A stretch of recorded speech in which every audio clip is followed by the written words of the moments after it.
Hello everyone, আমি পারমিতা।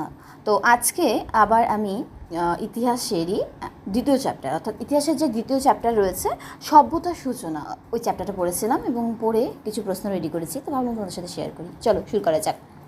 প্রথম প্রশ্ন বলছে, কোন কোন ধাতু মিশিয়ে ব্রোঞ্জ ধাতু তৈরি করা হয়? তামার সঙ্গে, উত্তর হবে তামার সঙ্গে টিন ধাতু মিশিয়ে, মানে তামা এবং টিন মিশিয়ে হয় হচ্ছে ব্রোঞ্জ। 2 নম্বর বলছে, হরপ্পা সভ্যতার সমসাময়িক সভ্যতা কোনটি? সুমেরীয় বা মেসোপটেমিয়া সভ্যতা। 3 নম্বর বলছে, মেহেরগড়ের সভ্যতা কোথায় আবিষ্কৃত হয়? উত্তর হবে বোলানের গিরিপথের কাছে এবং কাটোয়া শহর থেকে 150 কিলোমিটার দূরে কাচ্চি সমভূমিতে 500 একর ব্যাপ্ত মেহেরগড়ের যে প্রত্নক্ষেত্র রয়েছে আবিষ্কৃত হয়, মানে মেহেরগড়ের যে প্রত্নক্ষেত্র এখানে আবিষ্কৃত হয়। বলছে 4 নম্বর, কত সালে এবং কে মেহেরগড় সভ্যতার আবিষ্কার করেন? উত্তরটা হবে হচ্ছে 1974 থেকে 1986 সালে বিশিষ্ট ফরাসি প্রত্নতত্ত্ববিদ ফ্রাঁসোয়া জারিজ মেহেরগড় সভ্যতা আবিষ্কার করেন। 5 নম্বর বলছে, কার্পাস চাষ এর কথা কোন সভ্যতায় দেখতে পাওয়া যায়? এটা উত্তরটা হবে মেহেরগড় সভ্যতায় দেখতে পাওয়া যায়। 6 নম্বর বলছে যে মেহেরগড় সভ্যতা ছিল প্রধানত কৃষিভিত্তিক সভ্যতা। কি ছিল? কৃষিভিত্তিক সভ্যতা ছিল। 7 নম্বরে বলছে যে কে কত সালে হরপ্পায় বলছে যে হরপ্পায় সভ্যতার সন্ধান পান? এই যে কে কত সালে কি হয় হরপ্পা সভ্যতার সন্ধান পান, এটা উত্তরটা হয়ে যাবে হচ্ছে 1921 সালে দয়ারাম সাহানি পাঞ্জাবের গোমারি জেলায় ইরাবতী বা রাভি নদীর তীরে এক উন্নত নগর সভ্যতার সন্ধান পান, তাই হচ্ছে হরপ্পা সভ্যতা। এবার বলছে 4 নম্বর প্রশ্ন বলছে, দেখো কি 4 নম্বর না, আমি ভুল বললাম, 8 নম্বর প্রশ্ন, যে কে কবে মহেঞ্জোদারো সভ্যতা আবিষ্কার করেন? উত্তরটা হবে হচ্ছে 1922 সালে রাখালদাস বন্দ্যোপাধ্যায় সিন্ধু নদের পশ্চিম তীরে সিন্ধু প্রদেশের লারাকানা জেলার মহেঞ্জোদারো সভ্যতার আবিষ্কার করেন। এই প্রশ্নটা কিন্তু ভীষণ ইম্পর্টেন্ট, এই প্রশ্নটা কিন্তু বিভিন্ন পরীক্ষায় আসে। তারপরে দেখো কি বলছে 9 নাম্বার, যে মহেঞ্জোদারো শব্দটির অর্থ কী? এই যে মহেঞ্জোদারো একটি সিন্ধি শব্দ যার অর্থ হচ্ছে মৃতের স্তূপ।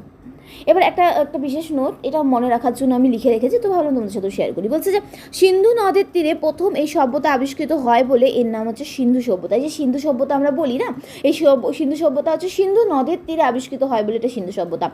আরেকটা বলছে সিন্ধু সভ্যতার অপর নাম হরপ্পা সভ্যতা বা হরপ্পা সংস্কৃতি।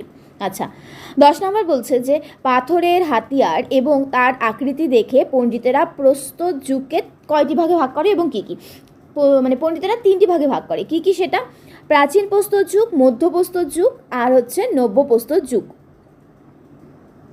এই যে প্রাচীন প্রস্তর যুগ, মধ্যপ্রস্তর যুগ আর নব্যপ্রস্তর যুগ। 11 নম্বর প্রশ্নে বলছে যে কোন যুগে হাত কুঠার ব্যবহার করা হতো? প্রাচীন প্রস্তর যুগে।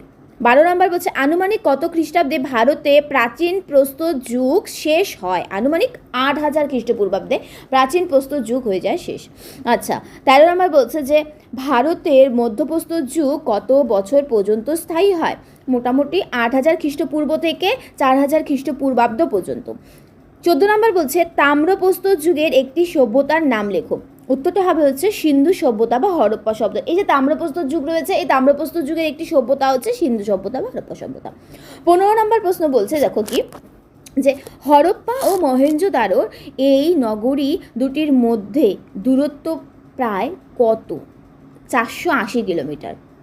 16 নম্বরে বলেছে যে হরপ্পা সভ্যতার বিশ্বের প্রাচীনতম বন্দরের নাম কি? এই যে এই কোশ্চেনটা কিন্তু আসে বিভিন্নভাবে, বিভিন্ন পরীক্ষায় আসে যে হরপ্পা সভ্যতার যে বিশ্বের প্রাচীনতম যে বন্দর, সেই বন্দরটার নাম কি? তো উত্তরটা হবে হচ্ছে লোথাল। এটা গুজরাটে অবস্থিত। এই যে লোথাল যে রয়েছে এটা গুজরাটে অবস্থিত। এরকম ধরনের কোশ্চেন আসে যে